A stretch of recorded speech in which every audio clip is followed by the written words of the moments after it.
In this article, we will discuss about what is BRICS, what are various objectives of BRICS, and what is the significance of BRICS for India. And we will also discuss about BRICS Summit 2024. The 2024 BRICS Summit was the 16th annual BRICS Summit held in Kazan, Russia.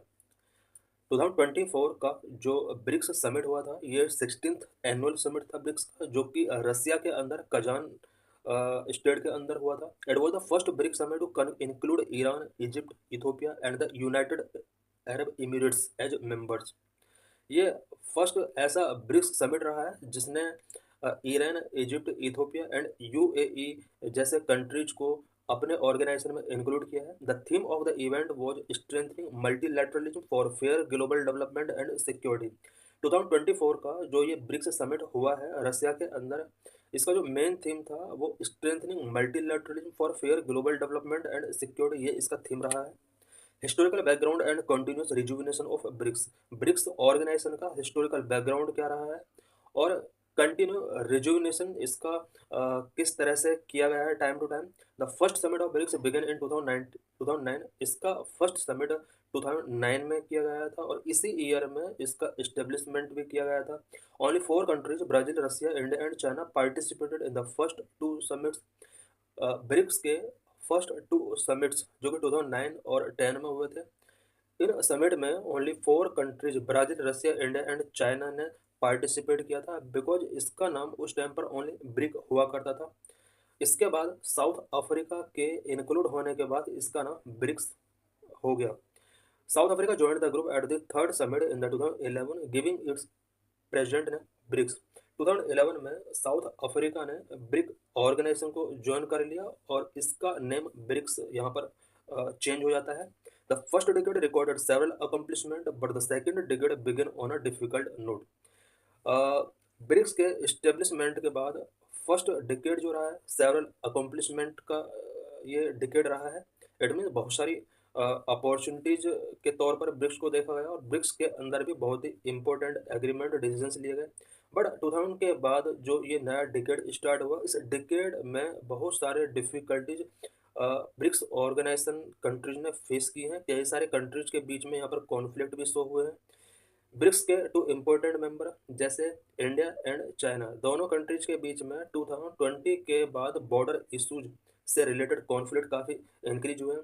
रसिया का Ukraine के साथ war चल रहा है, तो कुछ issues हैं BRICS member countries के बीच में, जिसकी वजह से इसका जो रिजुविनेट करने की यहाँ पर नीड हुई.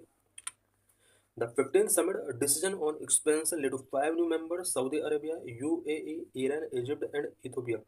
ब्रिक्स का जो 15th समिट हुआ था उस समिट के अंदर इसको एक्सपेंड करने का डिसीजन लिया गया था और इसके अंदर इट मीन्स ब्रिक्स ऑर्गेनाइजेशन में जहाँ पर 5 मेंबर हुआ करते थे, इसके अंदर अदर मेंबर कंट्रीज को ज्वाइन करने के लिए यहाँ पर डिसीजन लिया गया और Saudi Arabia, UAE, Iran, Egypt and Ethiopia को यहाँ पर मेंबर बनाने के लिए यहाँ पर इनिशिएट लिए गए. 34 more nations are desirous to join in the group, signifies the BRICS is headed upward. 34 other member countries भी हैं जो ब्रिक्स को ज्वाइन करना चाहते हैं. It is projected that this grouping represent the global majority. और ऐसा प्रोजेक्टेड किया जा रहा है कि ये जो ग्रुप होगा यानी ब्रिक्स ऑर्गेनाइजेशन जो होगा ये ग्लोबल मेजोरिटी को रिप्रेजेंट करेगा. What made the BRICS vulnerable in recent years? Recent years में ब्रिक्स ऑर्गेनाइजेशन किस तरह से वल्नरेबल हुआ है? कुछ रीजन्स हैं. Number 1, outbreak of covid put China on the defensive. Covid outbreak की वजह से चाइना डिफेंसिव मोड में चला गया है, बिकॉज पूरा वर्ल्ड ऐसा मान रहा है कि कोविड-19 को स्प्रेड करने में चाइना का बहुत बड़ा रोल है और चाइना को इस वजह से डिफेंसिव होना पड़ रहा है. इवन ब्रिक्स के जो चाइना के साथ अदर मेंबर्स हैं उनके अगेंस्ट भी चाइना को कहीं ना कहीं यहाँ पर डिफेंसिव होना पड़ रहा है. Number 2, bloody clash between Chinese and Indian troops in the Galwan valley in June 2020 brought ties between 2 members state to a new low. 2020 में चाइना और इंडिया के बीच में गलवान वैली के अंदर जो ट्रूप्स के बीच में ब्लडी क्लैश हुए थे, इसकी वजह से भी दोनों मेंबर कंट्रीज के बीच में जो क्लैश है वो इंक्रीज हुए हैं और दोनों के रिलेशन काफ़ी हद तक नेगेटिवली इम्पेक्टेड हुए हैं. तो इस क्लैश ने भी ब्रिक्स को कहीं ना कहीं वल्नरेबल किया है. Russia's invasion of Ukraine in February 2022 triggered Moscow's confrontation with the NATO. तीसरा जो सबसे बड़ा रीज़न रहा है ब्रिक्स के वल्नरेबिलिटी के लिए, वो ये रहा है कि रसिया ने 2022 फरवरी में यूक्रेन के ऊपर जो इन्वेजन किया है, इसकी वजह से रसिया को नाटो के साथ फाइट करनी पड़ रही है। इट मीन्स रसिया और नाटो का यहाँ पर कॉन्फ्रंटेशन हो रहा है, जिसकी वजह से रसिया ब्रिक्स पर पूरा फोकस नहीं कर पा रहा था अब से पहले। हालांकि ये जो समिट हुआ है ब्रिक्स का, ये रसिया के अंदर हुआ है। All this made the grouping vulnerable, ये सब यहाँ पर कुछ रीजन्स हैं जिसकी वजह से ब्रिक्स ग्रुप कहना कहीं वल्नरेबल हुआ, यत it survived and so sine of rejuvenation.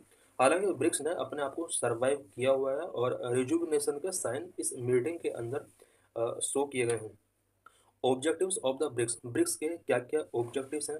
BRICS grouping is driven by BRICS spirit which have 8 specific characteristic. BRICS grouping जो ड्राइवन किया जाता है वो ब्रिक स्पिरिट के थ्रू ड्राइवन किया जाता है। ब्रिक स्पिरिट के अंदर 8 स्पेसिफिक कैरेक्टरिस्टिक है। Number 1, mutual respect and understanding, sovereign equality, solidarity, democracy, openness, inclusiveness, collaboration and consensus. ये 8 स्पेसिफिक कैरेक्टर हैं ब्रिक्स स्पिरिट के, जिसके बेस पर ब्रिक्स नेशन वर्क करते हैं। It is committed to promoting intra-BRICS cooperation under 3 verticals. Intra-BRICS cooperation को promote करने के लिए अंडर 3 वर्टिकल्स के थ्रू ये कमिटेड है। इट मीन्स इंट्रा-ब्रिक्स कॉपरेशन को प्रोमोट करने के लिए ये मेनली 3 एरियाज में वर्क करता है। Number 1, political and security. Number 2, economic and financial. Number 3, cultural and people to people cooperation. BRICS, initially a grouping of emerging economies, is now primarily a platform for emerging market and developing countries. BRICS initially emerging economies का group माना जाता था, but current में अगर देखा जाए तो ये emerging market and developing countries के लिए एक प्लेटफॉर्म के रूप में वर्क कर रहा है। What are verticals and their focus of BRICS? BRICS के क्या क्या वर्टिकल्स हैं और इसके क्या क्या फोकस पॉइंट हैं? इट मीन्स ब्रिक्स किन किन एरियाज में वर्क करता है और उन एरियाज में इसके फोकस पॉइंट्स क्या क्या हैं? Number 1, peace and security. To boost peace and security, BRICS summit focus on the conflict in the West Asia. Peace and security को मेंटेन करने के लिए वेस्ट एशिया के अंदर करंट में जो कॉन्फ्लिक्ट चल रहे हैं उस पर ब्रिक्स का जो करंट में समिट हुआ है उस पर इसका मेन फोकस था। During recent Israel Palestine conflict, BRICS has called for an immediate and comprehensive ceasefire, unconditional release of all hostages and the establishment of an independent state of Palestine. Current में जो Israel Palestine conflict चल रहे हैं, Israel Palestine conflict को लेकर BRICS nations ने ये call किया है कि इमीडिएट एंड कंप्रिहेंसिव सीजफायर होना चाहिए।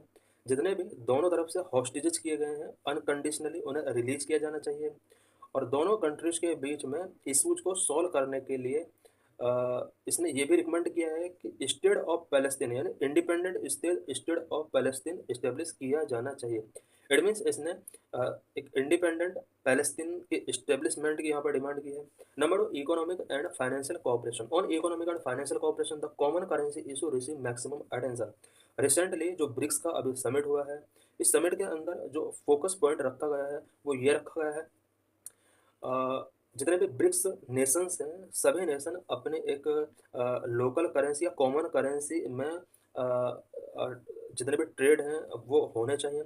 इट मीन्स इसने कॉमन करेंसी की बात की है स्पेशली ब्रिक्स नेशंस के ट्रेडिंग के लिए। The use of local currency in financial transaction between BRICS in the countries and their trading partner will be facilitated further. इस समिट के अंदर ये डिसाइड किया गया है कि ब्रिक्स नेशंस अपने लोकल करेंसीज में एक दूसरे के साथ ट्रेड करें तो ये सभी कंट्री के लिए प्रॉफिटेबल हो सकता है। Number 2, people to people exchanges. The third vertical aims to strengthen people to people exchanges for social and economic development. BRICS nations ने ये भी यहाँ पर एम किया कि सोशल एंड इकोनॉमिकल डेवलपमेंट के लिए पीपल टू पीपल एक्सचेंज को स्ट्रेंथ करना चाहिए। Cooperation involving sports, culture, parliaments, civil society, business and think tank could have a beneficial long term impact. अगर ब्रिक्स नेशंस के बीच में people to people exchange sports के सेक्टर में किया जाए, कल्चर के सेक्टर में किया जाए, parliament, civil society, business and think tank के थ्रू अगर ये एक्सचेंज किए जाते हैं तो ये ब्रिक्स के ऑल नेशंस के लिए लॉन्ग टर्म बेनिफिशियल हो सकते हैं। Finally a crucial decision related to the groupings extension with the participation of 34 states.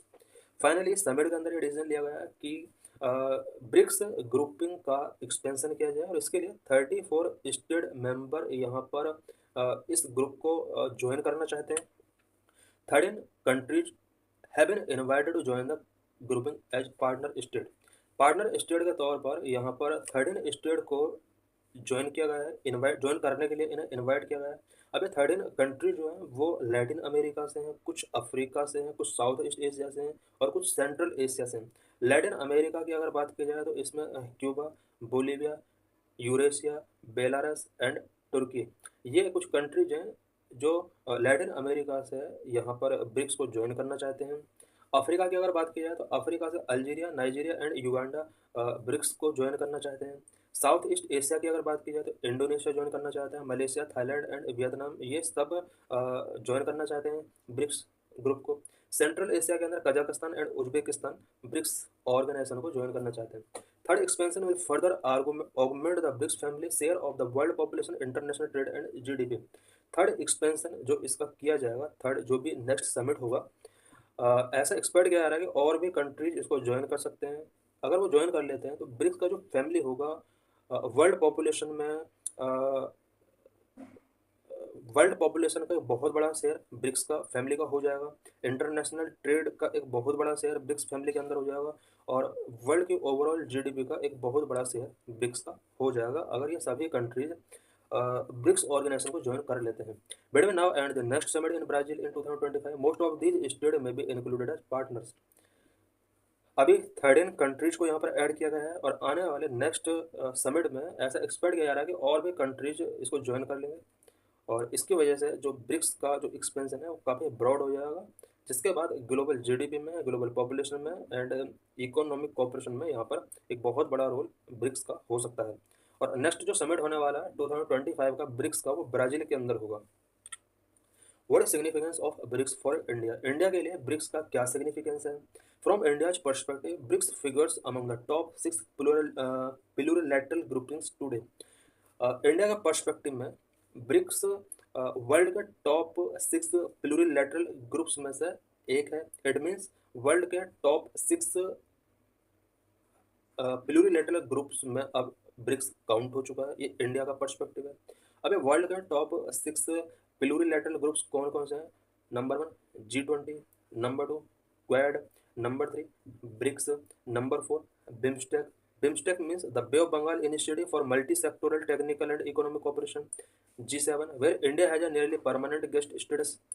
G7 and Shanghai cooperation organisation SCO, ये वो ऑर्गेनाइजेशन है, प्लूरिलैटरल ग्रुपिंग्स हैं पूरे वर्ल्ड के जो टॉप पर हैं। सबसे टॉप पर इनमें G20 है, उसके बाद क्वाड है, उसके बाद थर्ड नंबर पर ब्रिक्स है, उसके बाद बिम्स्टेक है, उसके बाद G7 है, उसके बाद संघाई कॉपरेशन ऑर्गेनाइजेशन है। BRICS help India to promote multipolarity in the world, exercise its strategic autonomy, deepen its relation with Russia and effectively advocate the interest and agenda of the global south।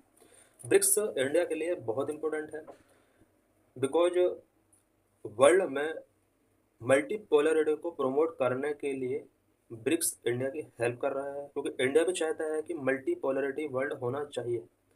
और India का जो approach है, इस approach को boost करने के लिए BRICS एक इम्पोर्टेंट रोल प्ले कर सकता है इंडिया के लिए। ब्रिक्स के थ्रू इंडिया रसिया के साथ अपने रिलेशंस को डीपन कर सकता है बिकॉज इंडिया और रसिया के बीच में ट्रेड रिलेशंस काफ़ी ओल्ड टाइम से रहे हैं और दोनों ही कंट्रीज ब्रिक्स के मेंबर हैं। ग्लोबल साउथ के जो भी इंटरेस्ट हैं या जो भी एजेंडा हैं उनको इफेक्टिवली एडवोकेट करने के लिए ब्रिक्स इंडिया के लिए एक इम्पोर्टेंट रोल प्ले कर सकता है। लेटेस्ट समिट की अगर बात की जाए तो ये किस तरह से इंडिया के लिए इम्पोर्टेंट रहा है? Latest summit served as a useful platform for the first meeting in about 5 years between Prime Minister Narendra Modi and President Xi Jinping। रसिया के अंदर ब्रिक्स का जो लेटेस्ट समिट हुआ है ये इंडिया के लिए इम्पोर्टेंट प्लेटफॉर्म रहा है बिकॉज इंडियन प्राइम मिनिस्टर और चाइनीज प्रेसिडेंट का यहाँ पर 5 ईयर के बाद पहला मीटिंग हुआ है। Bilateral negotiation resulted in an agreement on border patrolling arrangement and disengagement. BRICS के समिट के साइडलाइन इंडिया और चाइना के बीच में कुछ बायलैटरल नेगोशिएशंस किए गए हैं। इन नेगोशिएशंस के through border patrolling arrangement and disengagement agreement किए गए हैं। इट मीन्स ब्रिक्स का ये समिट इंडिया और चाइना के रिलेशनशिप को कहीं ना कहीं मेंटेन करने के लिए एक इम्पोर्टेंट समिट रहा है। This meeting held on the summit sideline heralded the beginning of a reapproachment between New Delhi and Beijing, new Delhi और बीजिंग दोनों के लिए रीअप्रोचमेंट के रिस्पेक्ट में ये जो समिट रहा है, ये बहुत ही इम्पोर्टेंट समिट रहा है। China India relation improve the strategic space for India to deal with western partners में ऑल्सो एक्सपेंड। अगर चाइना और इंडिया का रिलेशन इस मीटिंग के बाद, इट मीन्स ब्रिक्स के समिट के टाइम पर border patrolling arrangement and disengagement से रिलेटेड जो एग्रीमेंट किए गए हैं, इन एग्रीमेंट के बाद अगर इंडिया चाइना रिलेशंस इंप्रूव होते हैं तो इसके थ्रू वेस्टर्न पार्टनर्स के साथ इंडिया के जो रिलेशन है वो भी बेटर हो सकते हैं और एक्सपेंड हो सकते हैं। Above all, BRICS allow India to serve as a bridge between the West and the East, between the North and the South, thus turning New Delhi into a geopolitical sweet spot today. BRICS India को एक important platform provide कराता है, specially waste और east के बीच में। BRICS organisation India के लिए एक ब्रिज का काम कर रहा है।